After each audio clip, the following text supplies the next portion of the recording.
I have great respect for Governor Pence, but I also have great respect for Newt. I have great respect for Chris Christie. We have some tremendous people in the Republican Party, but I'll be making the announcement at the appropriate time. So when will that be? Joining us right now is Trump campaign manager Paul Manafort. Mr. Manafort, good to have you on the couch. Mr. Trump said last night he has not yet officially made up his mind. Well, until he announces it, he hasn't. Whether he's made up his mind and wants to announce it or hasn't made up his mind, I guess are two different questions. Why did Mike Pence fly to the New York City area yesterday? I think that Mr. Trump has reached a decision, but he isn't prepared to announce it yet. Until he announces it, there's no formal nominee. I mean, the reality is we were going to have an event today. He was moved by what happened last night. It affected him, and emotionally, the carnage in Paris and the idea that this is just nonstop and it seems to be happening quicker and quicker in more places was bothersome, and he thought it was totally inappropriate in the aftermath of that tragedy, even to do something even as important as what he was going to do this morning. And so he said he wanted to just take a little time. It wasn't a matter of taking a little time to rethink things. It was a matter of taking a little time to honor the people who were going through. Because that's a suggestion. Maybe he's having second thoughts, thinking about somebody else. Well, I don't know that he's having second thoughts, but he hasn't announced it yet. However, I know the reasons that the event was canceled was out of recognition and respect. Newt Gingrich last night was on Sean Hannity's show, and he said he hasn't been told it's not him. But he's saying it's likely going to be Pence because there's several news organizations that have reported that it is Pence. When will you let the guys know that are on the short list that it's not them? Well, Mr. Trump is planning on making an announcement this weekend, and so people will certainly know in a very short time. And you don't know when that announcement will be? We'll be putting out an announcement this morning of what's going to be the new process after the postponement of today. So I would think it's going to happen before we go to Cleveland. Definitely not today. It'll happen before we go to Cleveland. Okay. Wow. So I got to ask you this: something died yesterday. The Never Trump movement died. Word is you were behind that. How real was it, and what stopped it? Yeah. First of all, the Never Trump movement was really never very large, at least as far as the convention was concerned. It was a bunch of rogue, malcontent delegates. Most of the activity that you saw circling around the convention and focusing on the Rules Committee and the Platform Committee was being driven by people who weren't even delegates. They were being treated by people who had super PACs, who still were trying to get over the fact that Donald Trump had beaten them.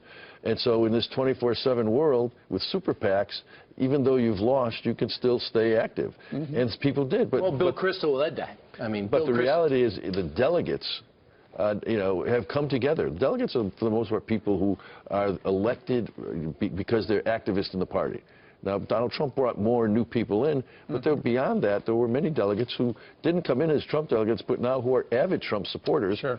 And they recognize that Donald Trump beat 16 other candidates in a record turnout of Republicans, won with a record number of votes, and they understood very clearly that denying Donald Trump the nomination through some backroom deal would have destroyed the Republican Party, and not just the presidential election, but probably the Congress as well. Wow. So it was never, ever a real opportunity. And yesterday, in the Rules Committee, there were two important votes.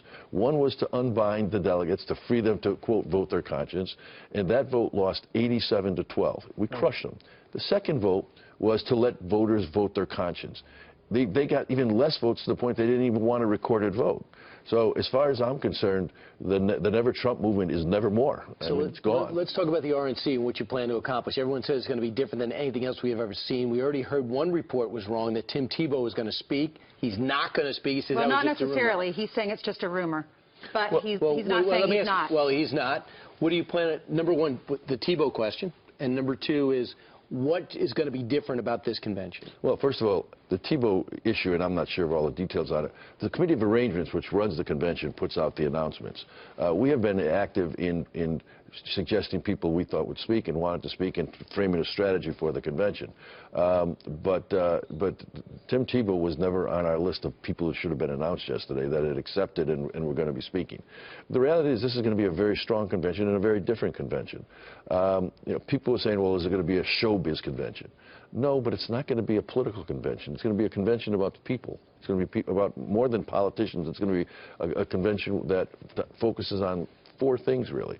One, Donald Trump. I mean, even though he is this larger-than-life figure, there are many parts of his personality that American people don't know yet, that you may know better than them because you've had personal interactions with him. They don't know the family man. They don't know the personal, the person who... So you're going to roll out the business context?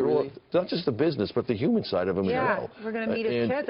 We haven't heard from Tiffany Trump. I'm looking forward to hearing her. What's unique in this convention is his family and friends are going to be a key part of the program because they complete the picture of who Donald Trump is. Paul, one of the things in the New York Times about what was going to happen during the festivities in Cleveland said that one night they would be talking about Bill Clinton's many indiscretions. Well, you've got one goal is to broaden who Donald Trump is. Another is to make sure that people understand that this America that Hillary Clinton is complaining about is her America. She created it with Obama. They've had the government for the last 8 years, not Republicans. All the problems and the wage losses and the increase in poverty that's happened has happened on the Obama-Clinton watch. So our convention is going to walk through reminding people that. But then the third thing is focusing on Hillary Clinton and who she is, because she can't be the change agent this year. She is the epitome of the establishment. I mean, she's got weights on her legs when she tries to get away from that.